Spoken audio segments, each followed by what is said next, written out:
All right, you can be seated. I wish. Could y'all hear this bass section up here doing that? I now can see. Hey, they had it going on up here. Joshua Douglas, you were right on key, brother. I'm liking it. All right, so we're going to do something this morning we hardly ever do at Clarksville Highway Church of Christ, and it's not have a sermon. Okay, but I want you, I thought that was funny, didn't you? I want you to take like 2 minutes. There's a reason for this. I want you to stand up, and I want you to meet whoever you're sitting around. Okay, I'm going to give you 2 minutes, maybe a minute and a half. So I know you already know each other anyway, but stand up and just say hi to the person who's sitting next to you, or will be standing next to you. 2 minutes.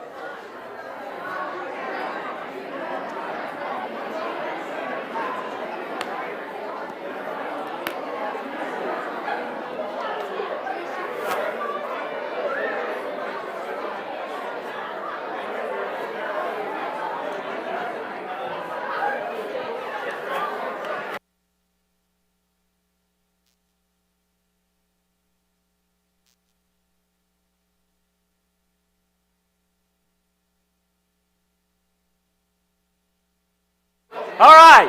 Okay, that wasn't hardly 2 minutes, but that was long enough. The longer you talk, the longer it is before you get to lunch. Here's the thing I want you to think about. Now, I know that you just stood up and you met somebody that you probably already know. Well, a few exceptions to that, but you probably met somebody that you already know. But here's what I want you to think about. The person that you just stood up and the person that you just talked to probably has difficulties. There's probably something in life that they struggle with. There's probably some problem that they have. There's probably something they haven't quite figured out how they're going to handle. There might be something that troubles their mind. Might be something that causes them to wake up in the middle of the night and they can't go back to sleep. They might have apprehension about something or depression about something. But there's probably something that's just not quite exactly the way they want it to be. John chapter 5. Sometime later, Jesus went up to Jerusalem for one of the Jewish festivals. Now there is in Jerusalem near the Sheep Gate a pool that is in Aramaic is called Bethesda, which is surrounded by 5 covered colonnades. And here a great number of disabled people used to lie. Blind, lame, paralyzed. One was there who had been an invalid for 38 years. And when Jesus saw him lying there and knew that he had been in this condition a long time, he asked him, "Do you want to get well?" "Sir," the invalid replied, "I have no one to help me get into the pool when the water is stirred. While I'm trying to get in, someone else goes down ahead of me."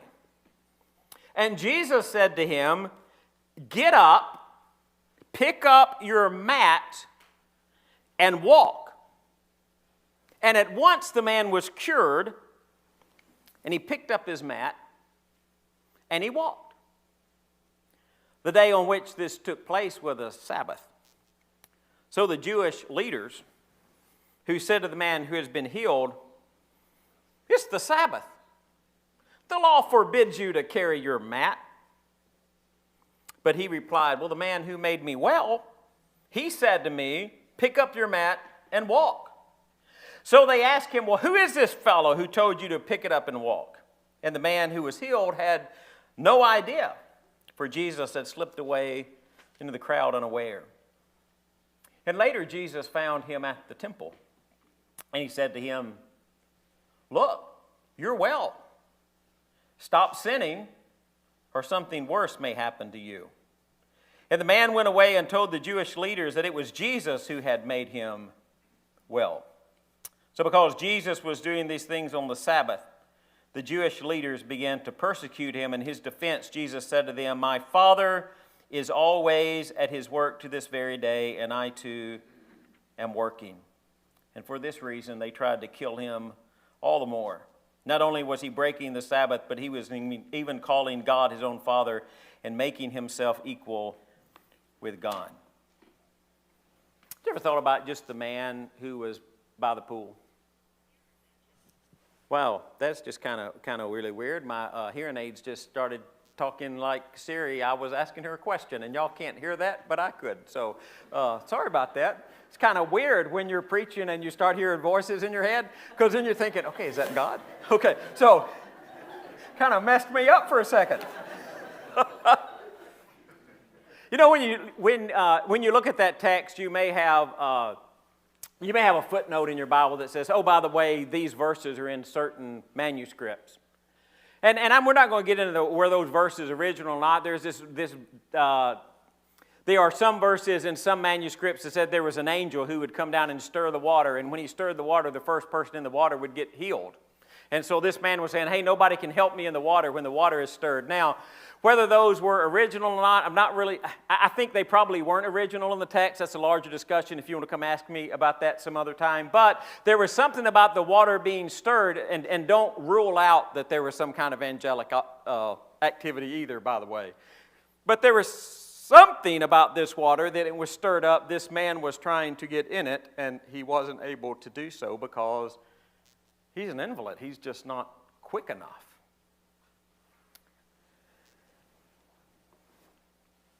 You know, sin brings misery and hopelessness into our world, doesn't it? Do you just listen closely about who was by the pool? So, is this what the text says? So, there was one man lying at the pool. It doesn't say that, does it? How many were lying by the pool who were sick or crippled or lame or blind? It says a crowd of people were at that pool. What do you think that crowd of people was lying by that pool? I mean, y'all can answer this, okay, it's okay. I don't have to just say every word. They're there so that they can find some way to be healed. They're looking for something in their life, whether it's the stirring of water in this pool or something. They're in a position in life that they want something else to happen. They are not happy where they are. I mean, you can imagine if you were lame or crippled or disabled. And in our terminology, that's what we would use. And we don't really have a pool that we gather at, do we? You know, if we had a pool outside Clarksville Highway Church of Christ, and there was this thought process that if you could get in the pool, you could be healed of whatever was troubling you, how many people you think would be coming to the pool if we had one outside the church building? A bunch, thank you, a bunch. I don't know how many a bunch is, right? But a bunch is a bunch, right, Ken? Be a lot of people. And we don't really have a pool like that, but if you look into our communities and if you look into our world, what do we have? We have hospitals. We have rehab facilities. We have mental health facilities. There's AA meetings and Celebrate Recovery meetings. And maybe, in some cases, worst of all, we just self-medicate. We figure that there is some pill or something that will remove the misery that we suffer in our lives. Because our world is filled with misery and hopelessness. I guess I should move these. Here's the thing about that. You know, hopelessness kind of destroys our souls. If we don't think there's any light at the end of the tunnel, if we don't think there's anywhere we can go to get relief, if we don't think there's anywhere we can go to find happiness. And in Romans chapter 8, Paul talks about our world that's subject to frustration. And the whole universe, the cosmos it's frustrated because it's just not operating. There's just this sin about it, this brokenness about it. And we look out at our world and we see hopelessness and struggle and depression and hurt and sin and pain and death. And we're patiently waiting for Jesus to come and remove all of those things. The interesting thing about the text, it says Jesus saw the man, and he knew the man. Do you ever really think whether Jesus knows you? So Jesus goes up to this pool, and Josh, how many people are there? You can say it, it's okay. It's a bunch, right? Okay. Had to help him out a little bit. It's a bunch. I'm not picking on you, Josh. Mason, how many people were there? A bunch of people there. And Jesus sees this man in all of the crowd. Jesus understands that there is this man there. Now why Jesus singled him out, the text doesn't say, and I do not know. Is he the only one there who has any kind of faith? Well, he doesn't even know who Jesus is, right?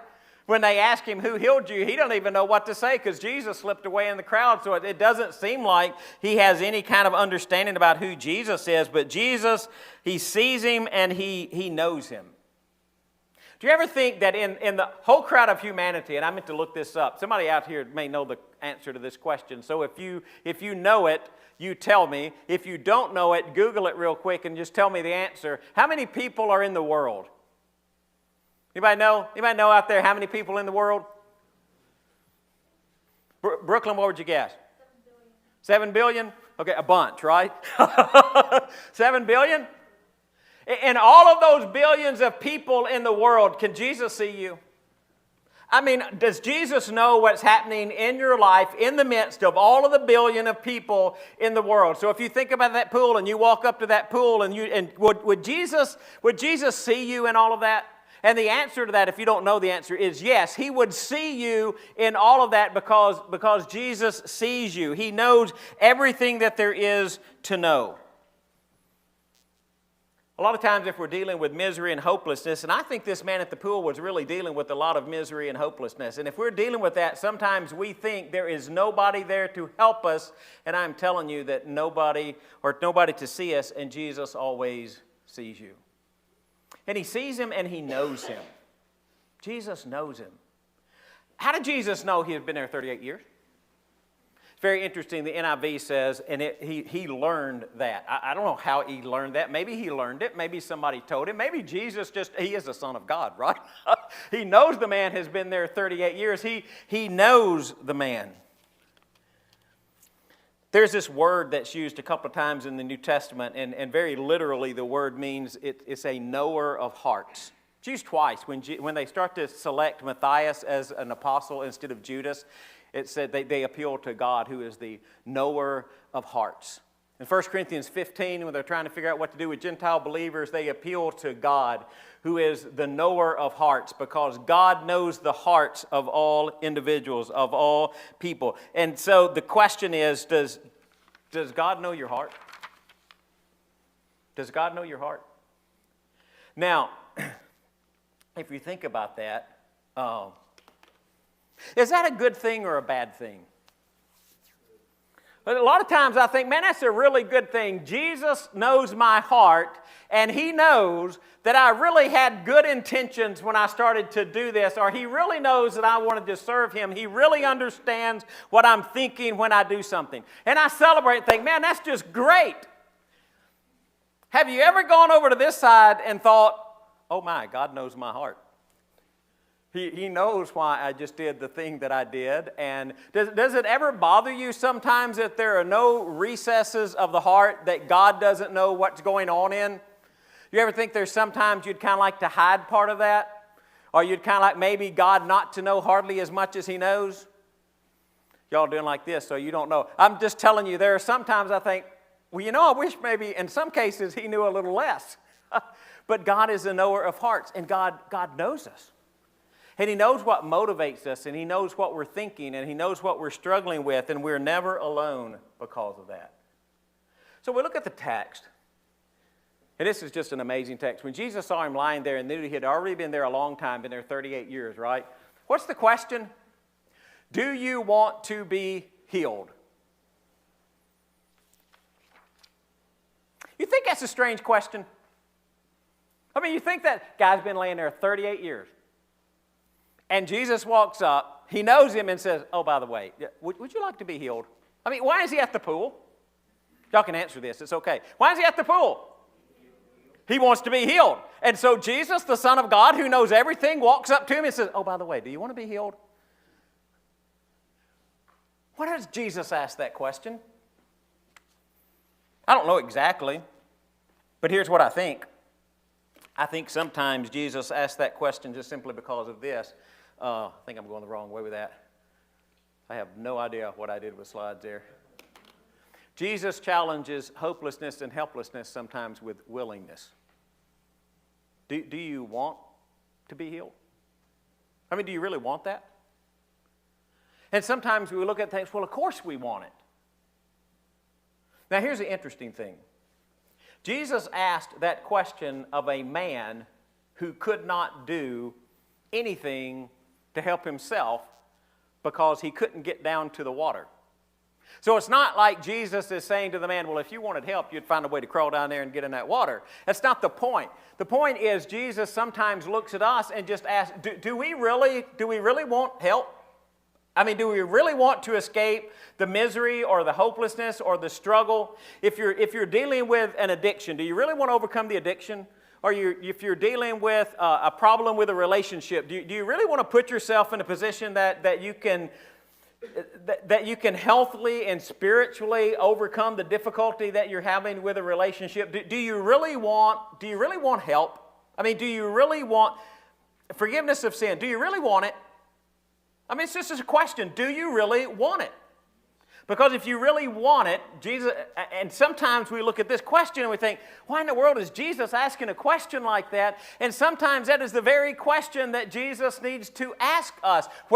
Are you just so okay with where you are right now that you don't want to be anywhere different? The problem for me is the man's response. I have no idea what's going on with that. The man's response haunts me. What did you say? I have no one to help me. I have no one to help me. When the water stirred, for whatever reason it was stirred, he says, when the water is troubled, and I think the other part of the text, somebody's trying to explain to us why the water was troubled, okay? And it doesn't matter, the water's troubled for whatever reason, the water's troubled. But when the water's troubled, I can't get there in time. I don't have any help. Somebody always gets there first. Can you imagine that man? I don't know how long he'd been at the pool. He's been an invalid for 38 years. It doesn't tell me he's been at the pool 38 years, but maybe he has been there his whole life waiting for an opportunity to get into the pool. Time after time when the water is stirred, every time it's stirred, somebody gets in ahead. Somebody has maybe somebody to help. Somebody has some assistance to get there before he gets there, but for however many years he's watched that water troubled, and he's tried to get there first, and he has never made it because he doesn't have anybody to help. Does he not have any family? Does he not have a brother or a sister? Or and the text doesn't tell us this. You just got to give me a little latitude. Okay, are they just too busy? Not have any friends? Nobody who would take a day or 2 days or maybe even if it was a week between the stirring, nobody who would sit there with him right at the edge of that pool, helping him get into that pool immediately when the water stirred. There's nobody there to help him. He is that completely alone. And the hopelessness that would just overwhelm him. Do you read that? Does that haunt you? Have anybody to help me? I think there are people in our community who feel that same way. They have nobody to help. Could there be people sitting in this auditorium who feel the same way? Just have nobody Nobody to help. Nobody cares. Nobody will take any time. Everybody's got so many things going on that nobody has any time just to sit and help me. Man, and here's another question. This is even a harder question for me. Would you be willing to help? Would you be willing to sit with that man by the pool for a while, waiting for the water stirred so you can make sure that he got in there first? Would you be willing to take time out of your busy day or out of your busy schedule that you would help the man who's sitting by the pool? Or are you so busy with all the stuff going on in your life that honestly we become absolutely blind to the needs of others who are around us? And that is a question that haunts me about this text. Who is the one who is the greatest? By the way, this is question and answer time. You can ask that. Who is the greatest? Jesus. And Jesus says the one who's the greatest is the one who serves. The one who serves. The kind of person who would help that man get into the water. Now here's another interesting thing. The first thing Jesus told the man to do was the thing that the man couldn't do. You ever thought about that? What can the man not do? Walk. He cannot walk. What's the very first thing Jesus tells him to do? Walk. Pick up your mat and walk. Do you ever think that sometimes that the way to find healing through Jesus, whether it's spiritual healing, is to start out by doing the very thing that we don't think that we can do?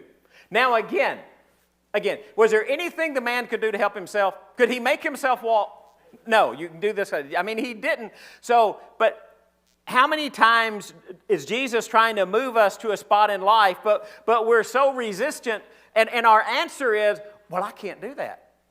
Jesus says, I need you to make a commitment. And we say, I can't make a commitment. And there's this thought process that until you get your life figured out, you can't make a commitment to Jesus because you might mess up. Well, guess what? You know how I had you stand up and talk to each other? Everybody you talk to messes up. Every one of you. Oh, me too. Okay, I'm just not pointing y'all out, right? We all mess up, don't we? Every one of us. But how many times the thing that we need is just to have enough faith to follow what Jesus says to do? That we are just willing to look at what Jesus teaches and say, Jesus, I don't quite understand where this is going to lead me, but I'm willing to do the thing that you have asked me to do. So Jesus goes out and he finds a man in the temple.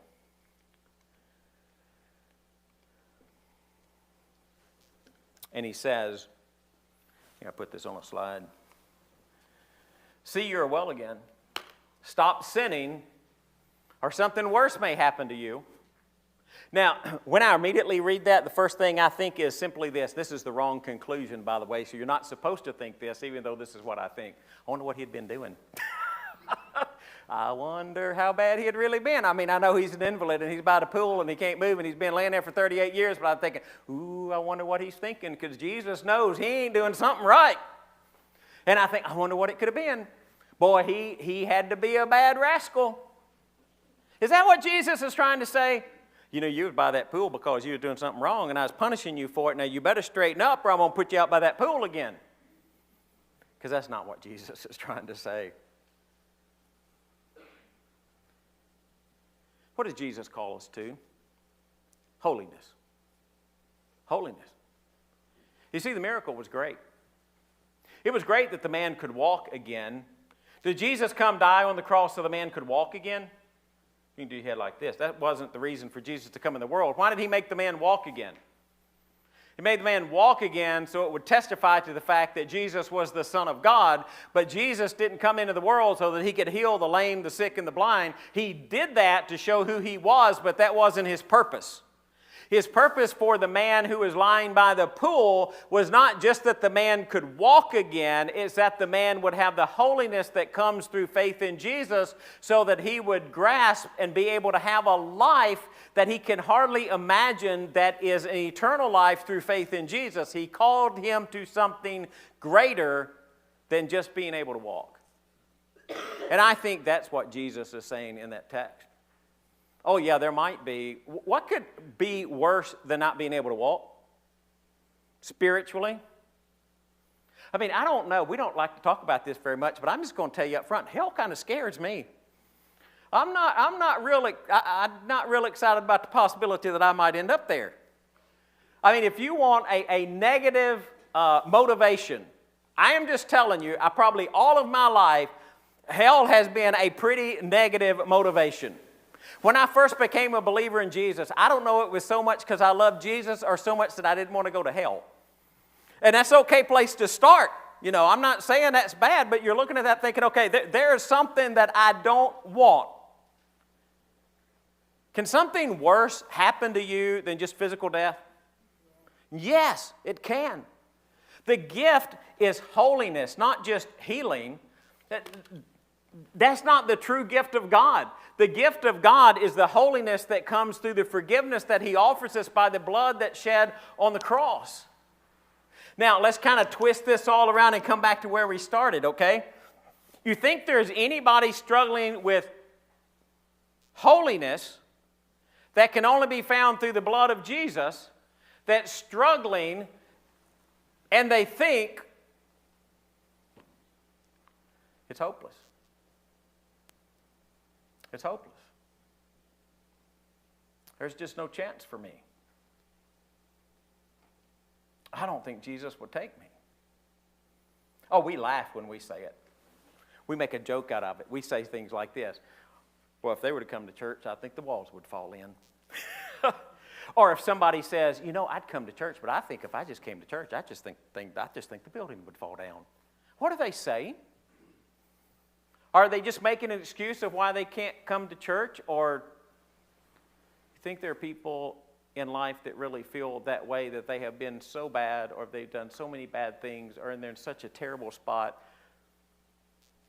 that there's just no hope?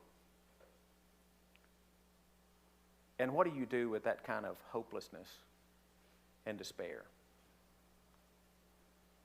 And do you think any one of those people might think, just nobody here to help me? There's just nobody who cares. There's nobody who would take time. Because when you stood up and you talked to one another, you saw people who are sinners, who have been forgiven, who are unholy, who have been made holy by the blood of Jesus, who don't have all the things of life figured out and really do struggle with some things, but know that there is hope to be found in Jesus. But then in our midst, there are some who are struggling with things and they wonder, can God really forgive me? And if you're sitting out there and you're wondering, Greg, if you just knew the things that I have done, you wouldn't be saying that Jesus will forgive me. And I'm telling you this morning, if you tell me all the things that you have done, no matter what they are, I will tell you there is forgiveness to be found in the blood of Jesus. If you're listening on that live stream and you think, man, I listen on a live stream because I can't come to church, because if I come to church, the walls would fall in and y'all just don't know how bad I've really been. I am telling you, if you are thinking that, it does not matter what you have done, Jesus brings forgiveness. And may no one ever in our community, or may no one ever that we know, lie by the pool and say, there's nobody to help me. May we be the kind of people that go find people who need help and lead them to Jesus. So the question this morning is really pretty simple. Do you know a man or a woman who's lying by the pool? Or are you the man or the woman who's lying by the pool?